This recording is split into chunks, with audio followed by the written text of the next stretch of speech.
Welcome back to another MyPossibility podcast with Dawn and Natali from the site MySoulrenity.com. Are you ready for your mid-month boost? We are, so let's jump right in and get focused on your own soulrenity.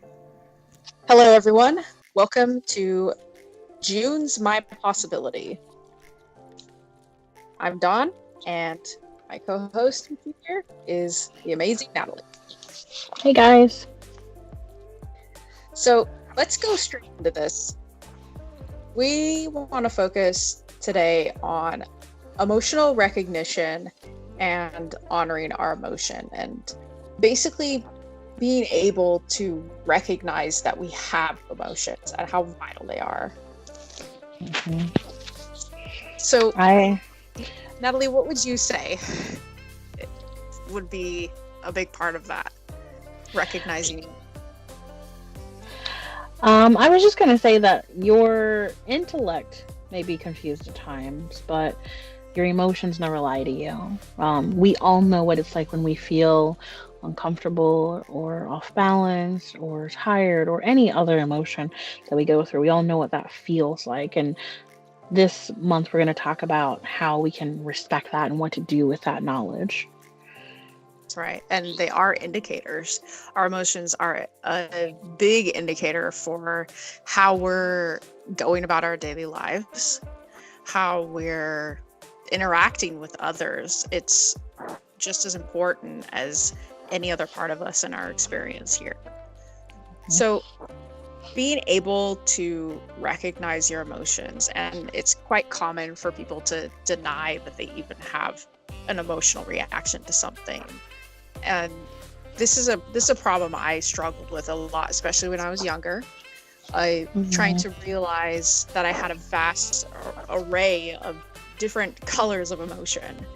And sometimes as adults, it gets harder to actually acknowledge all the variety of emotions that we have.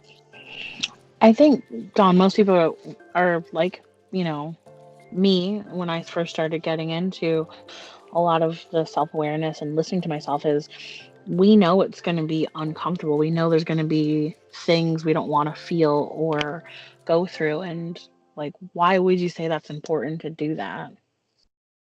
I think it's because you gotta do it. You have to acknowledge and honor them. There's a process that you go through daily, from the moment you wake up to the moment you go to sleep at night, where your emotions are taking part in your experience in your everyday life. And, denying those as part of your experience is it's detrimental.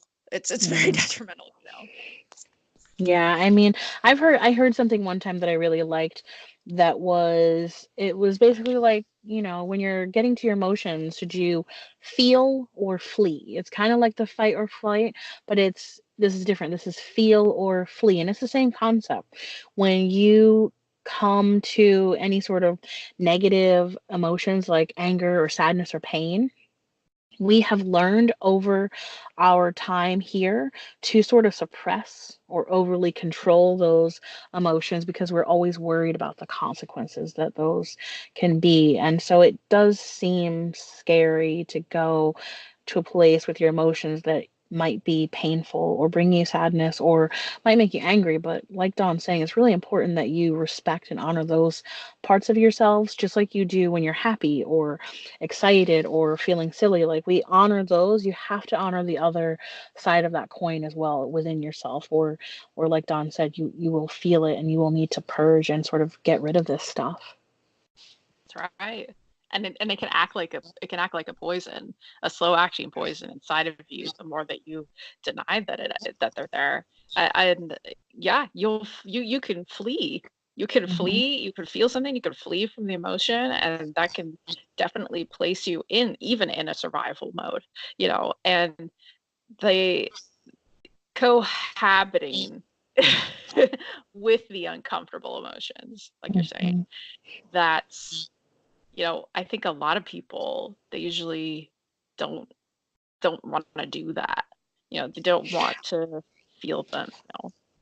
I think we have psychological defenses that we've instilled within ourselves, whether it's something we picked up or something we've self-taught ourselves, to sort of protect ourselves from Yeah. stressful circumstances. They can go on to actually hurt us when we get older, and when we keep doing that for so long. Um, there's a theory behind human behavior that says the core conflict for all human beings is whether to live a life of feeling or to attempt to suppress our feelings in an effort to block out pain from whether it's interpersonal relationships or just from existential issues. And so it's been noted that we can protect ourselves from these things, but we can also overprotect ourselves and sort of stunt ourselves and in the growth that we need in this area in our lives. That's so true. That's so very true. And wounds, the wounds that a person might have, emotional wounds, you know, Hmm. you, the more that, in my own experience as well with this, the more that you deny the original feelings to whatever wound it was, the more that sort of band-aid over it, or sort of just go, oh no, that's not really something that I need to think about because of those Hmm. barriers or anything that's stopping you daily. It kind of it adds up, and it doesn't heal the wound, because if you don't address that emotion from the original wound, uh, that festers, Yeah, and absolutely. and without being able to go back and purge and heal that wound by releasing the original emotion, because I think things in our head, they get stuck up there. We Hmm. think that that's reality, what's going on in our head. We think, oh, I felt a certain way, nobody else knows about it, I'm just going to keep it in my mind. But until you make that emotion a reality and bring it out, talk about it, purge it, Yeah, you know absolutely. And I think, emotions can be healthy or unhealthy. They can be adaptive or maladaptive, secondary, primary, etc. The primary emotions are the healthy, adaptive emotions that we use to help us function and survive and thrive. And then we have the other ones that are the non adaptive, unhealthy emotions that result from being judged and sort of internalized negative thoughts, like Donna speaking about, and beliefs that we learn in the process of growing up. So when we try to suppress or control those emotions rather than, just like Dawn said, experiencing them and work with them, that's what contributes just exponentially to being distressed and also any sort of negative behaviors that might come from holding that in. Yep. And it will create more psychological problems over time, disorders, all kinds of, if it's a traumatic thing, it can continue to, you know, create worse experiences. If you have a disorder, uh, it, it's vast, the things it can even do to the body, Hmm.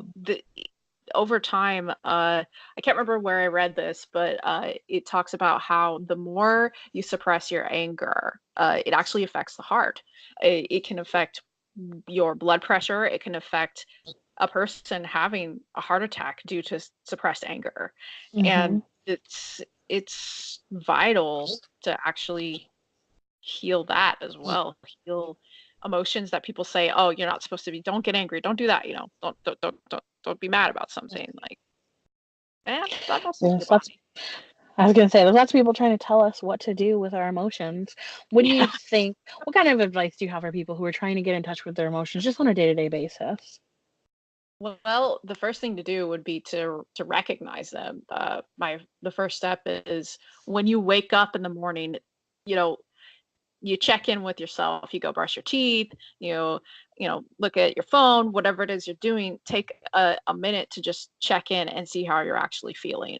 Uh, because generally, like, if we go to bed at night and we feel a certain way, we literally shut off and wake up the exact same way that we were feeling. And Mhm. that can carry over into your entire day. So if you take the time to actually check in with yourself, it will do a whole world of difference for the rest of your day, because then you can alter how you feel. You can deal with whatever it is you're feeling. Even in the moment, you could say, okay, I feel this way.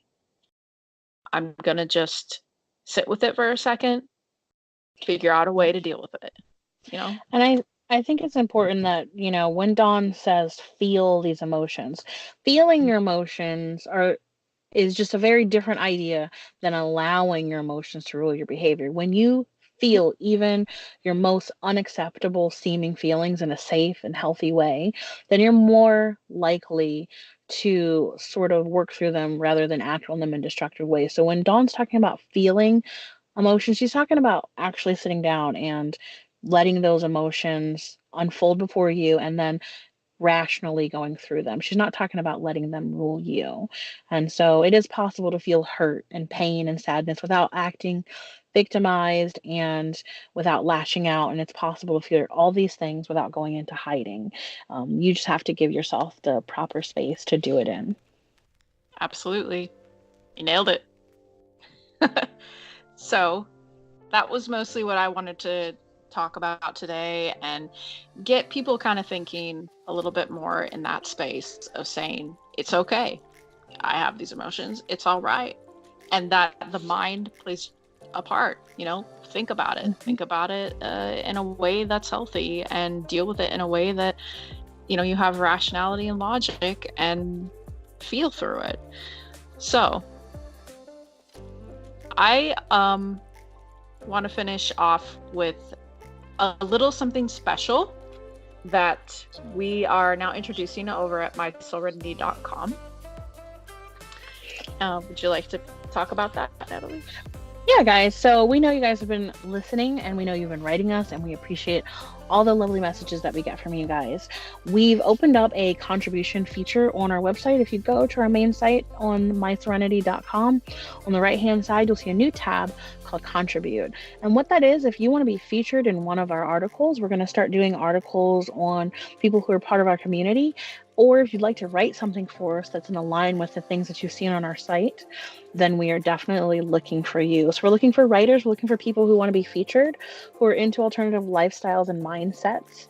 We're looking for fans who want to just give us a shout out on social media so we can shout out back to you guys. We love you guys. Any donations or any kind of work opportunities you might think you could benefit from by working with us. So just go to our website, check out our tab that says contribute, see if there's anything there you feel like giving, and we're hoping that this is just going to be a great karma exchange between like-minded people. So go there and send us a message, and we're hoping to hear from you, and we can't wait to meet you. I really can't. Thanks, guys. Have a good June. Have a good June. Bye. Bye.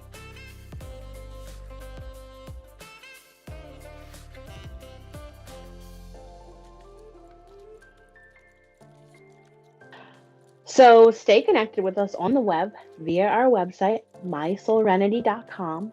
Follow us on Instagram for inspirational posts at my.soulrenity, or check us out on Twitter at msoulrenity, and subscribe, follow, like, do all those beautiful things you like to do that will help you keep in touch with us.